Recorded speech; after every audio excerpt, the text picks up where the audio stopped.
I start with the copper kettle and I put it on the scale and I measure out all the natural ingredients. I add sugar, corn syrup, invert sugar, chocolate liqueur, and a little bit of salt.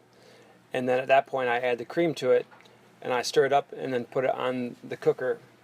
I cook it for about a half an hour, and at that point it starts it's all broken down, and then I'll take it off the heat.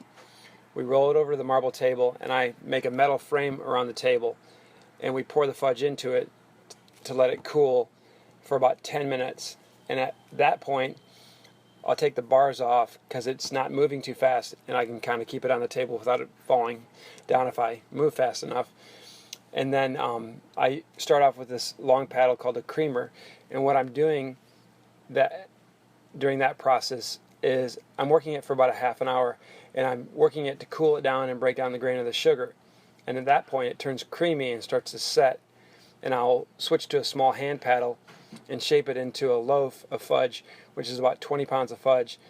And at that point it takes about 5 minutes for it to shape up, and when it's done I let it sit for about 5 minutes, and then I slice it up into half-pound slices. We put it in a case and we sell it.